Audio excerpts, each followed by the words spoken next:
اب جو حدیث کا ٹکڑا آ رہا ہے یہ یوں سمجھیے کہ جس کام میں نے اپنی زندگی کے 50 برس لگائے ہیں، ویسے تو اس سے زیادہ لمبا عرصہ ہے۔ میں جب میڈیکل کالج میں پڑھتا تھا 49 سے 54 تک 1949 سے 1954 تک 5 برس کا 5 سال کا کورس ہوتا ہے نا FSC کے بعد۔ اس زمانے میں میرا درس قرآن ہوتا تھا، پسند کیا جاتا تھا، وہ مناسبت اللہ نے عطا فرما دی تھی۔ لیکن اس کے بعد تو آپ کو معلوم ہے کہ پھر تو میرا زندگی کا جو ہے اصل کام یہ رہا، قرآن پڑھنا پڑھانا، سمجھنا سمجھانا، سیکھنا سکھانا، عام کرنا۔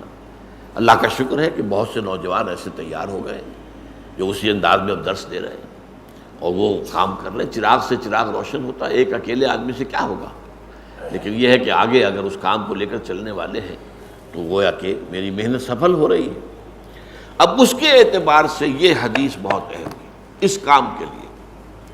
پہلی بات تو فرمائی وَمَنْ سَلَكَ طَرِيقًا يَلْتَمِسُ فِيهِ عِلْمًا، جس شخص نے کوئی راستہ طے کرنا شروع کیا جس سے اس کا مقصد حصول علم تھا، کہیں جا رہا ہے، جیسا کہ آپ کو معلوم ہے کہ اب جب احادیثیں جمع کی گئی ہیں تو اب کسی شخص کو محدث کو معلوم ہوا کہ فلاں بصرہ میں یا بغداد میں ایک ہے صاحب کہ جو اس حدیث کی روایت کرتے ہیں جس میں کہ روایت کی چین کم ہے، لمبا سفر کر کے گئے ہیں، جا کر کہا میں نے سنا ہے کہ آپ حضور کی حدیث روایت کرتے ہیں، جی ہاں یہ حدیث ہے، فوراً واپس، بس حدیث سنی اور واپس۔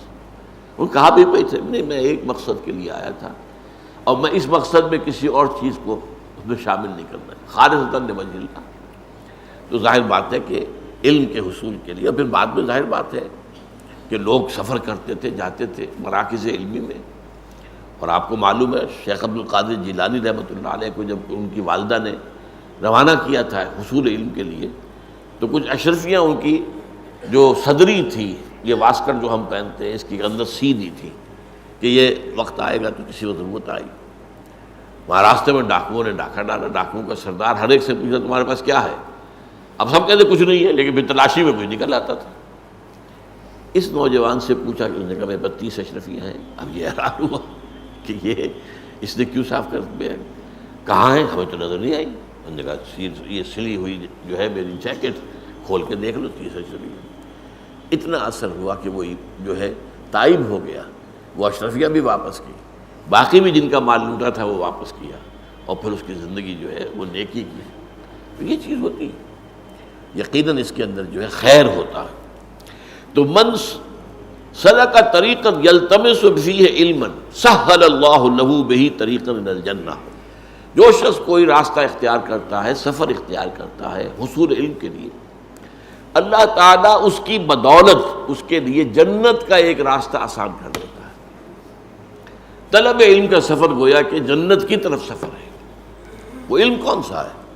وہ ایک علم تو وہ ہے جو ہم سیکھنے امریکہ جاتے ہیں، فلانی انجینئرنگ پڑھنے جا رہے ہیں، اور یہ علم اور ہے، یہ فنون ہے، علم نہیں ہے، فن ہے۔ جیسے آپ کو معلوم ہے کہ ایک موچی بیٹھا ہوا اپنی وہ جوتی گانٹ رہا ہے اور کچھ پیسے مل جاتے ہیں اسے، یہ ایک فن ہے، ہر شخص تو نہیں گانٹ سکتا، یہ اس کے پاس ایک فن ہے۔ ایک ترخان ہے، اس کے پاس ایک فن ہے، آپ اس سے کام لیتے ہیں۔ یہی معاملہ ایک بڑے سرجن کا ہے، وہ بھی کیا کرتا ہے، جسم کو چیرا ہے اس میں سے کوئی چیز غلط نکال دی پھر سی دیا، اور یہی ہے نا، یہ فنون ہے، ڈاکٹری ہو، انجینئرنگ ہو، یہ علوم نہیں ہے، یہ فنون ہے، فن ہے۔ علم تو کیا ہے؟ علم تو اللہ کی کتاب ہے، علم رسول کی سنت ہے صلی اللہ علیہ وسلم، یہ علم ہدایت۔ در حقیقت علم کیا ہے؟ علم ہدایت۔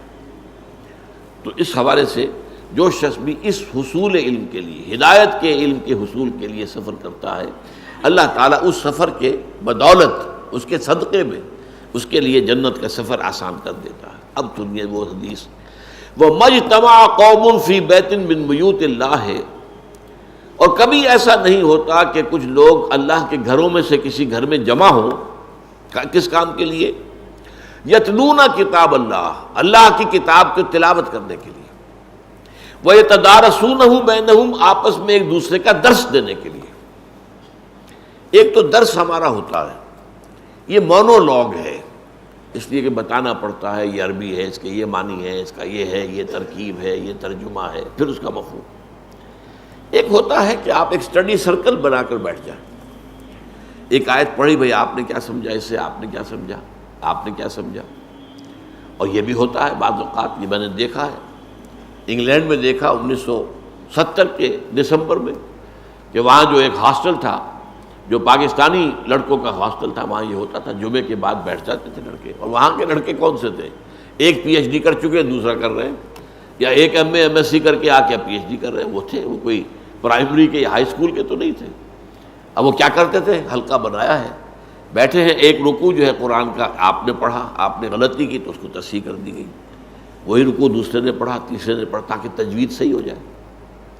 پھر ان کے ذمہ یہ ہوتا تھا کہ تم فلاں تفسیر پڑھ کے آنا، تم فلاں تفسیر پڑھ کے آنا، تم فلاں تفسیر پڑھ کے آنا، تم فلاں تفسیر، اور اپنا اپنا بیان کر۔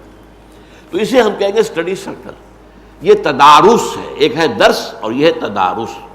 تو فرمایا کہ جب وہ اللہ کے گھروں میں سے کسی گھر میں جمع ہوں اللہ کی کتاب کو پڑھنے کے لیے اور آپس میں باہم ایک دوسرے کو سمجھنے سمجھانے کے لیے، تو کیا ہوتا ہے، الا نزلت علیہم السکینہ، ان پر سکینت نازل ہوتی ہے، اللہ کی طرف سے سکون، اطمینان،